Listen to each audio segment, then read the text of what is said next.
यदि परीक्षा पहाड़ है तो हम भी दशरथ मांझी हैं, जब तक उसको तोड़ेंगे नहीं ना तब तक उसे छोड़ेंगे नहीं। तो आप सभी का स्वागत है एक बार फिर से मेरे इस आयुष बाबू के चैनल में। तो आज हम लोग जो देखने वाले हैं ना, जो ज्योग्राफी के जो इम्पोर्टेंट क्वेश्चन है, जो MCQ टाइप के बोर्ड में आते हैं ना, बोर्ड एग्जाम में, तो उसको हम लोग देखेंगे। फिर उसके बाद इसको 21 का पार्ट लेके आएंगे रिक्त स्थान का, तो धीरे धीरे सबको कंप्लीट कर लेंगे, ठीक है। तो अभी स्टार्ट करते हैं हम लोग। भारत का सुदूर दक्षिणी छोर किस नाम से पहचाना जाता है? Lakshadweep, Kanyakumari, Indira point, great Blair. तो इंदिरा पॉइंट के नाम से जाना जाता है, यानी कि जो भारत का जो सुदूर दक्षिणी पॉइंट है ना, उसको इंदिरा पॉइंट के नाम से जाना जाता है, ठीक है। दक्षिण अमेरिका महाद्वीप के दो देश ब्राज़ील की सीमा से नहीं लगे हुए हैं। Chile, Ecuador, Argentina, Bolivia, Colombia, फ्रांसीसी Guyana, Suriname, Uruguay. Chile, Ecuador. दोनों देशों में यानी कि भारत और ब्राज़ील में किस प्रकार की शासन प्रणाली है? सैन्य, साम्यवादी, प्रजातांत्रिक, अध्यक्षिक। प्रजातांत्रिक, यानी कि ब्राज़ील और जो भारत है ना, इन दोनों देशों में प्रजातांत्रिक प्रकार की शासन प्रणाली पाई जाती है, ठीक है। प्रजातांत्रिक शासन प्रणाली पाई जाती है। आगे, ब्राज़ील में सर्वाधिक भाग कैसा है? ब्राज़ील में सर्वाधिक भूभाग जो है उच्च भूमि का है, ठीक है। जो ब्राज़ील का जो सर्वाधिक भूभाग है, यानी कि जो ब्राज़ील है पूरा देश है, इसमें सबसे ज़्यादा जो भूभाग पाया जाता है ना, वो उच्च भूमि का पाया जाता है, ठीक है। भारत की तरह ब्राज़ील में भी क्या पाए जाते हैं? ऊंचे पर्वत, प्राचीन पठार, पश्चिमी की ओर बहने वाली नदियाँ, बर्फाच्छादित पर्वत। ऊंचे पर्वत, यानी कि जो भारत है उसमें, भारत में भी ऊंचे पर्वत पाए जाते हैं और ब्राज़ील में भी ऊंचे पर्वत पाए जाते हैं, ठीक है। अमेजोन नदी का मैदान मुख्यतः कैसा है? अमेजन नदी का जो मैदान है ना, वो मैदान जो मानव अधिवास है, यानी जहाँ पे जैसे कि गंगा नदी है भारत देश में, उसके अगल बगल देखेंगे ना तो अधिक जनसंख्या पाई जाती है, यानी कि वो मानव अधिवास के प्रति क्या है, अनुकूल है। लेकिन जो अमेजन नदी है उसके पास वहाँ पे मतलब तापमान बहुत अधिक होता है, क्योंकि जो ब्राज़ील है उसके उत्तर से विषुववृत्तीय रेखा जाती है, इसलिए वहाँ पे तापमान क्या होता है, बहुत अधिक होता है, ठीक है। इसलिए वहाँ पे तापमान इतना अधिक होता है कि वहाँ पे मानव रह नहीं सकता, यानी कि मानव के लिए वहाँ वो क्या है, प्रतिकूल परिस्थिति हो गई है। मानव ने नहीं रह सकता, इसका मतलब वो प्रतिकूल परिस्थिति हो गई। इसलिए अमेजन जो नदी मैदान है वो मानव दिवस के प्रतिकूल है, ठीक है। अमेजोन विश्व की एक बड़ी नदी है। इस नदी के मुहाने के पास कैसे प्रदेश नहीं पाए जाते? देखो, अमेजन जो नदी है ना, ये विश्व की सबसे बड़ी नदी है, लेकिन इसके जो मुहाना होता है, जो इसके मुंह के सामने जो है ना, वहाँ पे त्रिभुज प्रदेश नहीं बनता है। भारत में एक त्रिभुज प्रदेश है जिसको सुंदरवन के नाम से जाना जाता है। यह सुंदरवन जो त्रिभुज प्रदेश है ना, यह विश्व का सबसे बड़ा त्रिभुज प्रदेश है, ठीक है। सुंदरवन आ सकता है पेपर में, ठीक है। सुंदरवन विश्व का सबसे बड़ा त्रिभुज प्रदेश है, जो कि किससे बनता है, ब्रह्मपुत्र और गंगा नदी के मतलब मुहाने पर वो त्रिभुज प्रदेश बनता है, उसे सुंदरवन कहते हैं, ठीक है।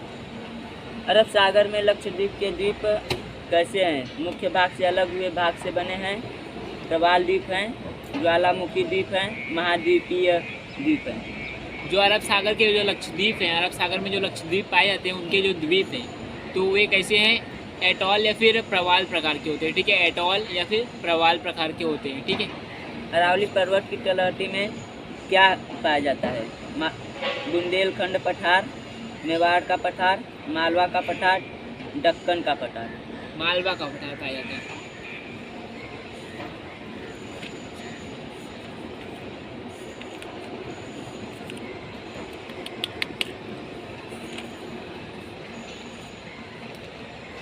ब्राज़ील में पाए जाने वाले वनों के प्रकार बताइए।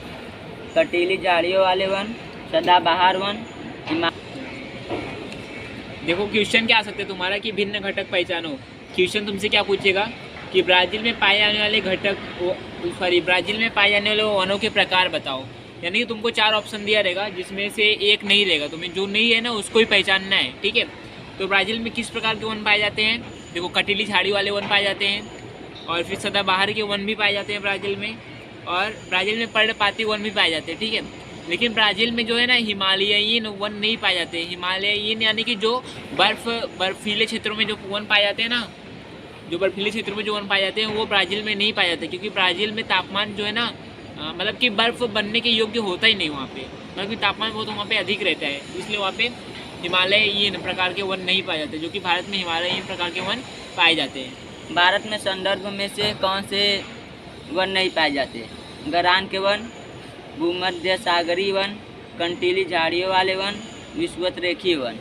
तो भारत में जो ना विषुवतरेखीय वन नहीं पाए जाते, क्योंकि भारत के मध्य भाग से कर्क रेखा गुजरी है और भारत से विषुवत रेखा जो है ना बहुत दूर है, इसलिए भारत में विषुवतरेखीय वन नहीं पाए जाते हैं। बाकी सब भूमध्य सागरीय वन हो गया, गरान के वन हो गया, कटीली झाड़ियों वाले वन हो गया, सदाबहार वन हो गया, ये सभी वन भारत में पाए जाते हैं, बट विषुवतरेखीय वन नहीं पाए जाते हैं। हिमालयी वन भी पाए जाते हैं इसमें, ठीक है। ब्राज़ील में पाए जाने वाले कौन से वन्य प्राणी नहीं पाए जाते? यानी कि एनाकोंडा, टामरीन, मकाऊ, सिंह। इसका आंसर है सिंह, ठीक है। तो ब्राज़ील में जो है ना एनाकोंडा भी पाया जाता है, तामेरीन भी पाया जाता है और मकाऊ भी पाया जाता है, लेकिन सिंह जो है ब्राज़ील में नहीं पाया जाता है अधिकतर। भारतीय वनस्पतियाँ मतलब कौन से नहीं हैं? देवदार, अंजन, ऑर्किड, बरगद। भारतीय वनस्पतियाँ इसमें से देखो, ऑर्किड जो है ना भारत में नहीं पाई जाती हैं, ठीक है। भारत की वनस्पति ऑर्किड नहीं है, ठीक है। क्वेश्चन तुमसे पूछेगा क्या? निम्न में से भारत की वनस्पतियाँ नहीं है, कौन सी नहीं? देवदार, अंजन, ऑर्किड, बरगद, ये चारों ऑप्शन रहेंगे तो ऑर्किड जो है भारत की वनस्पति नहीं है, ठीक है।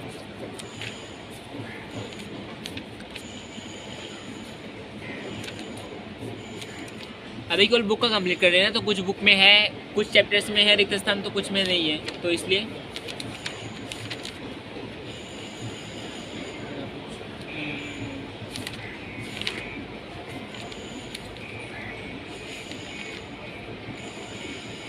भारत की प्रति व्यक्ति आय ब्राज़ील से कम है, क्यों मतलब भारत की प्रति व्यक्ति आय ब्राज़ील से क्यों कम है? राष्ट्रीय आय कम है, जनसंख्या बहुत कम है, परिवार बड़े बड़े हैं, अन्य का अभाव है। यानी कि क्वेश्चन क्या है यहाँ पे कि भारत का जो प्रति व्यक्ति आय है वो ब्राज़ील से कम है। जो भारत का जो प्रति व्यक्ति आय है, जो प्रति व्यक्ति इनकम होता है, वो ब्राज़ील से कम क्यों है? क्योंकि जो भारत है ना, ब्राज़ील की तुलना में भारत में जनसंख्या जो है ना बहुत अधिक होती है, इसलिए यहाँ पे जो प्रति व्यक्ति आय है ना बहुत कम है, ठीक है। ब्राज़ील देश की अर्थव्यवस्था प्रमुख रूप से किस व्यवसाय पर निर्भर है? तृतीयक व्यवसाय पर निर्भर होता है, ठीक है। जो ब्राज़ील की जो अर्थव्यवस्था है वो मुख्य रूप से तृतीयक व्यवसाय पर निर्भर होता है, ठीक है। भारत एवं ब्राज़ील दोनों की अर्थव्यवस्था किस प्रकार की है? अविकसित, विकसित, विकासशील और अति विकसित। देखो, जो भारत है और जो ब्राज़ील है, इसकी जो अर्थव्यवस्था है वो विकासशील की है, ठीक है। विकासशील यानी कि वो विकसित भी नहीं हुई है और न अविकसित है, यानी कि वो विकास के मार्ग पर है, ठीक है। और इन दोनों की जो अर्थव्यवस्था है ना वो मिश्र अर्थव्यवस्था के रूप में पाई जाती है। मिश्र अर्थव्यवस्था यानी कि उसमें जो है ना निजी एवं सार्वजनिक, निजी यानी कि जो खुद का रहता है, स्वयं का रहता है, और सार्वजनिक यानी कि जो सरकार का द्वारा रहता है। वो ये दोनों प्रकार की जो अर्थव्यवस्था होती है ना मिश्रित अर्थव्यवस्था होती है। तो परीक्षा यदि पहाड़ है तो हम भी दशरथ मान जी हैं, जब तक तोड़ेंगे नहीं तब तक छोड़ेंगे नहीं। तो मिलते हैं नेक्स्ट वीडियो में। थैंक यू, धन्यवाद।